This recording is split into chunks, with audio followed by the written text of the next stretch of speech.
Can you tell us, just in layman's terms, so I and everybody else can understand, what are the elements of second degree manslaughter in the state of New York?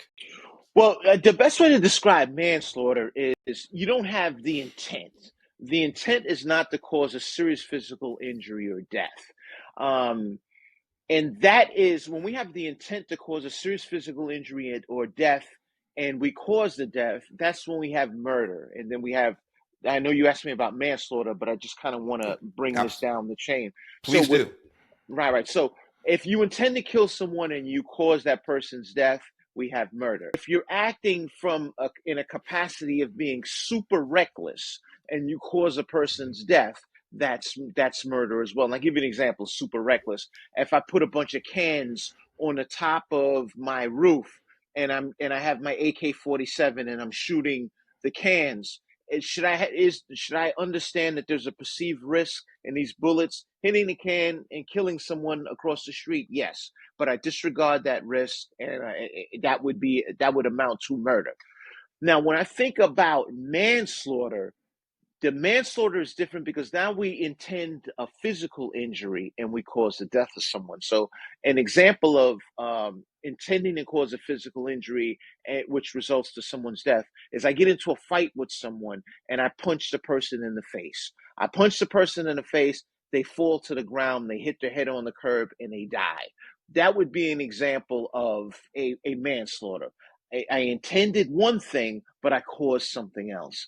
And the intent here from the manslaughter perspective that the district attorney was pushing was based on they use the term chokehold, and I refer to it as a restraint, not a chokehold. Because a chokehold is there's just two different sides of it. Like you can either, if you are applying pressure to the sides of the neck, then it would cause the blood that flows from the body to the brain to be limited, and you can cause the person to black out. That's one aspect. The second aspect, which is the actual choke, is when you apply pressure to the esophagus and you limit or you outright close the airway that allows air to go to the brain. That would be an example of a choke. So we have two different aspects of it. But just going back to the manslaughter component, I believe the district attorney was pushing the fact that Daniel Penny intended to either stop the flow of blood to the head or to stop the flow of oxygen to the head.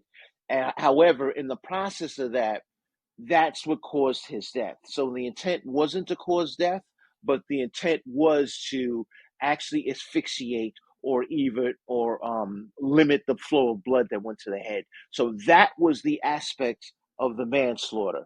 But it was clearly not there because the jury hung. When I say the jury hung, meaning the jurors did not commit to Daniel Penny was guilty of the manslaughter. So you had some that did and some that did, and they meaning the jurors had to go with another charge, which was the criminally negligent homicide, because it was the prosecutor that identified that, look, I'm not going to get anything with the manslaughter, so let me go with the criminally negligent homicide. However, with the criminally negligent homicide, the jurors were unanimous in believing that Daniel Penny was not guilty of this. And I give you an example of a criminally negligent homicide. Oftentimes, you see this in either DWI cases or a medical practitioner. And let's say we get a medical doctor that's doing an operation on someone's heart.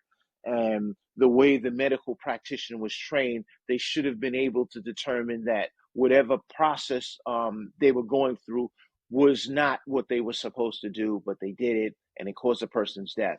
The same holds true with a DWI. If a person is driving, they don't intend to kill somebody because they're drunk, but they run into someone and they kill a person. That's how, in many ways, we have a criminally negligent homicide. So, in this situation right here, the jurors clearly believed, which they were absolutely right, that it wasn't even close to a criminally negligent homicide because the actions of Daniel Penny did not rise commensurate with that. And so The short version of it is he got off. I shouldn't even say he got off. I don't think he should have been tried in the first place.